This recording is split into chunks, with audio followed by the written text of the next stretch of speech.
Hello, everyone, and welcome to another episode of the Red Dawn. My name is Kyri, and let's all breathe. Another 3 points in the bank, 7 games unbeaten in the top four, thanks to Chelsea losing 2-1 to Aston Villa.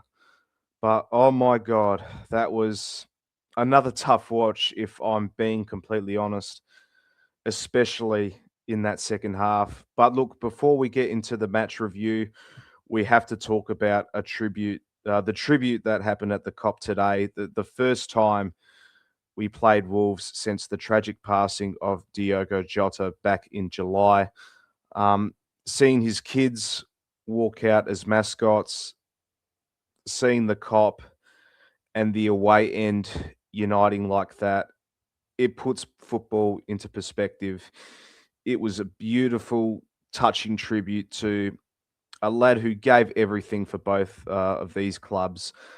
If you were there at the game, you'd know it just if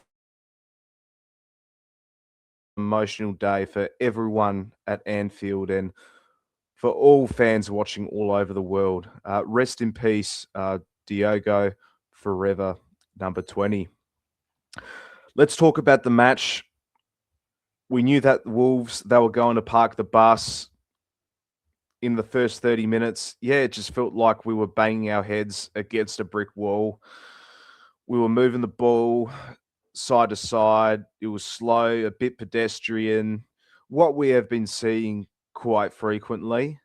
Um, but when you add Jeremy Frimpong into the team, there was a massive difference, particularly the width. If you just notice how high Frimpong was playing, while he started as a right back, he was essentially a right wing back, a right winger, and it forced Wolves to stretch their back line, and that created the space for the pockets. And this is where Florian Wirtz comes in. We've been crying out for someone to operate in those half spaces between the midfield and defence. Then the opener came. Frimpong drives past two Wolves defenders and races into the box. It was a clever cutback from the byline. And Ryan Gravenberg, he stood up onto the loose ball with a clinical finish. A first time strike into the bottom corner, 1-0 to the Reds. And then literally 90 seconds later, the moment we've been all waiting for since we signed him. You know who I'm talking about. But first, let's talk about the build up. The ball comes to Ekatike. He does really well to hold it up. Beats Andre with ease and slips an inch perfect through ball into the box for Florian Wirtz, who arrives onto it and he calmly slots beyond the Wolves keeper. His first goal in a Liverpool shirt. You could see what it meant to him. 2-0 at half time. Ekatike continuing his hot streak of form, helping to lift a huge burden off of a £100 million signing as a result, and hopefully the start of a really special partnership between these two as well. But we have to talk about the second half. Football is always in two halves because 2-0 up at Anfield against a team in the bottom of the Premier League table, we should be 4 or 5-0 up. Instead, what do? What we always do. That is inviting chaos. That goal from Santiago Bueno, it's poor. It's another set piece. The initial header isn't cleared, and we're just flat-footed. While Allison, he does make a great initial reaction, saving the scramble. We just didn't clear our lines.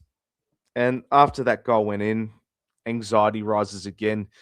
You're thinking, oh no, this can't be happening again. We saw what happened against Leeds, up 2-0.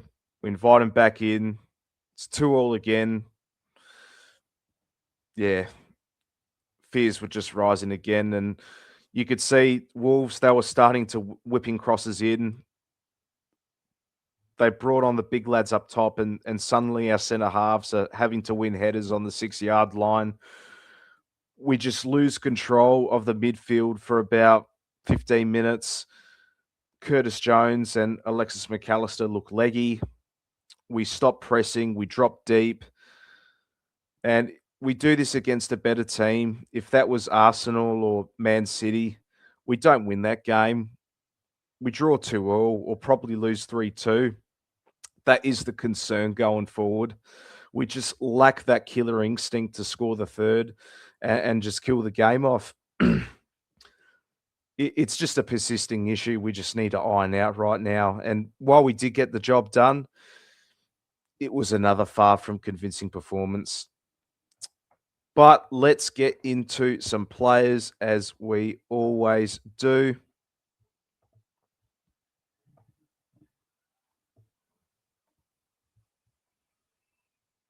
So starting off with our goalkeeper in Allison.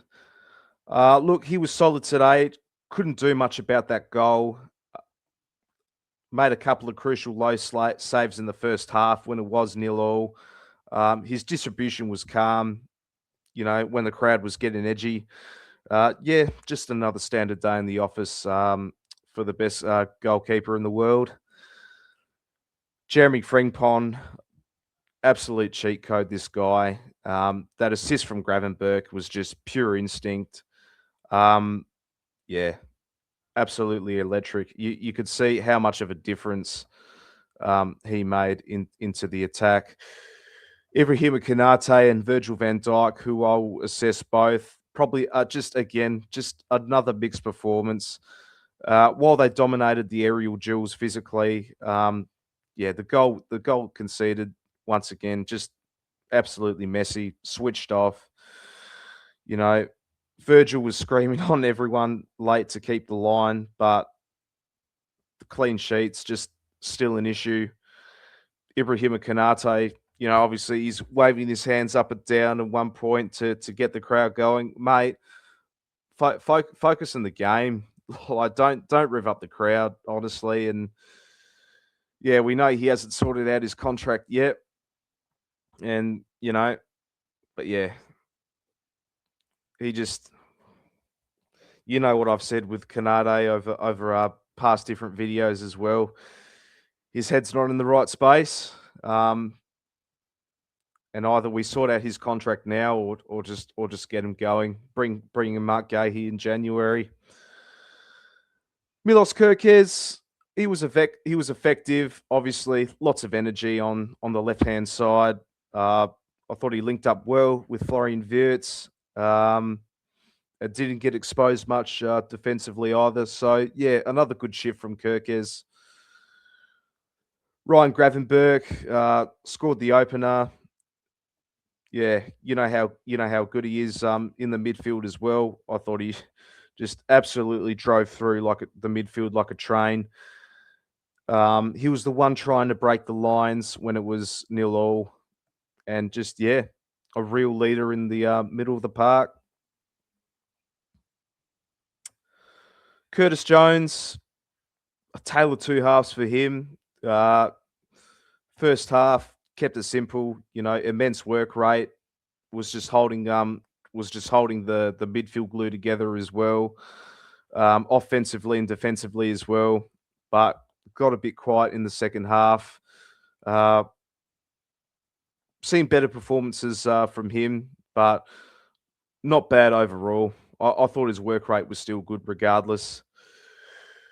Alexis McAllister played in the advanced role again. He controlled the tempo, a fierce volley that hit the post. That could have been the goal of the season, contender right there. It was subbed late. He did look a bit leggy at the end, but probably a better performance from McAllister. Federico Chiesa, he finally got the start. Very pleased to see. I did expect him to come off after about an hour as well. Look, he worked hard, tracked back on the defensive end as well. But yeah, just didn't really have anything to offer on the final third. This man here, Florian Wirtz, man of the match for me, has to be, the goal and depressing, just absolutely involved in everything. He just plays. He just played like the man who knows how to be the main man into the team. Yeah, this we know the last few games he's been showing what he is capable of, and yeah, we are in for an absolute treat with Florian Wirtz. And yeah, hopefully this is the sign of things to come as well. So well done, Florian Wirtz. Absolute gun. Absolute gun. Hugo Katike got the assist for that second goal. Yeah, I he's been red hot. He's been in red hot form. Offered a focal point in the number 9 position as well. Yeah, just another solid day in the office for him.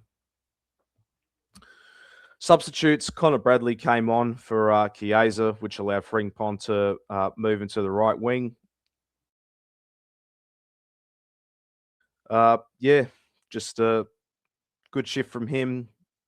Cody Gakpo, yeah, came on real late.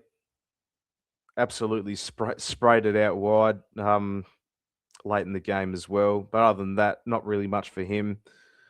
And that also goes to Trey Noni as well. Can't really judge him.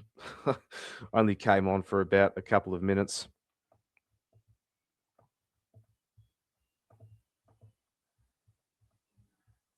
So where does that leave us? We're 4th at the moment on the table, putting pressure on Aston Villa and Arsenal, Man City. We've got Leeds at Anfield on New Year's Day, and that needs to be another 3 points. No excuses there.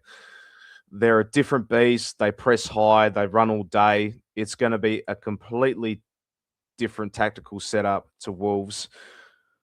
We just need to be sharper on the ball, and we just cannot afford these defensive lapses. But what about you? What is your thoughts? Let me know in the comments. Was Florian Wirtz your man of the match? Are you worried about the defense? And drop a love heart in the chat for Diogo Jota. If you enjoyed this video, don't forget to drop a like. It really helps the channel. Subscribe if you're new. And we will see you for the starting 11 and match preview against Leeds. Enjoy your Sunday, Liverpool fans. And as always, up the Reds.